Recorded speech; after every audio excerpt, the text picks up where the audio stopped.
today assigned to the groups. So I think that's it. So enjoy the conference. Thank you, Magda.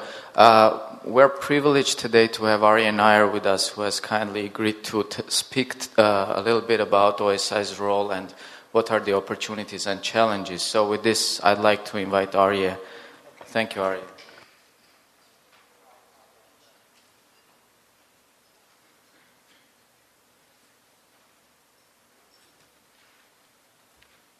Good morning. I'm very glad to be here, and I thought I would use this occasion to place into context the efforts that OSI has been engaged in with respect to freedom of information. I think most of you are aware that in the early years of the Foundation's network, the focus was on a country-by-country effort to transform what had been more or less closed societies into more open societies. Starting about a decade ago or so, we made a significant shift and began to be engaged in campaigns to advance particular issues of concern for an open society on a global basis. And one of the areas in which we launched such an effort was with respect to access to information. And this effort has been carried out through a number of different parts of the organization.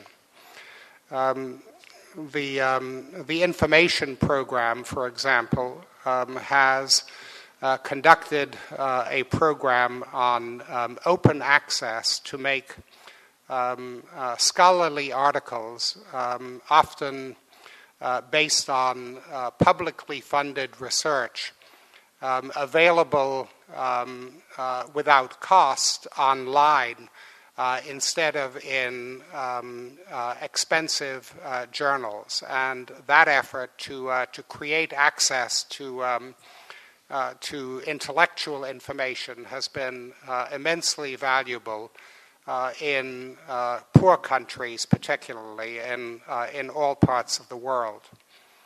Another part of our effort to expand access to information has taken place through the effort to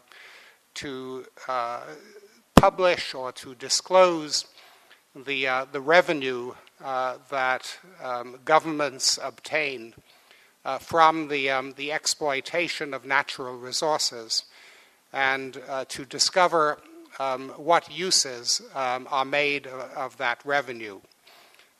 We got into that area initially about 11 or 12 years ago by funding a small organization based in the United Kingdom called Global Witness, which started out by documenting what happened to the revenue from the exploitation of the timber resources and the gems in Cambodia, and the ways in which some of that was used to finance the surviving portions of the Khmer Rouge, and then extended its work to different countries in Africa, such as Angola and Nigeria, where there was, on the one hand, great wealth derived from the country's oil resources, and on the other hand, great poverty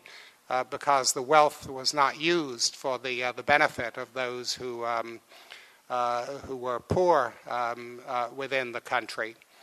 And that led us to ask Global Witness to extend its efforts to other parts of the world, when they said they were overstretched, we created initially what we called the Caspian Revenue Watch, and that evolved into the Revenue Watch Institute, which has now become an independent organization supported by OSI and a number of other funders, and which engages in efforts worldwide to disclose the revenue from natural resources and to show the ways in which that revenue is used. The efforts that we engaged in and that our grantee, Global Witness, engaged in led Prime Minister Tony Blair in 2002 to make a speech in Johannesburg that launched something called the Extractive Industries Transparency Initiative.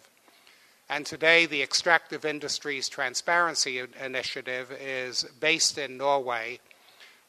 Governments from different parts of the world have sought to become members of the Extractive Industries Transparency Initiative by agreeing to comply with its criteria for the disclosure of revenues from natural resources, and corporations also have sought to become members.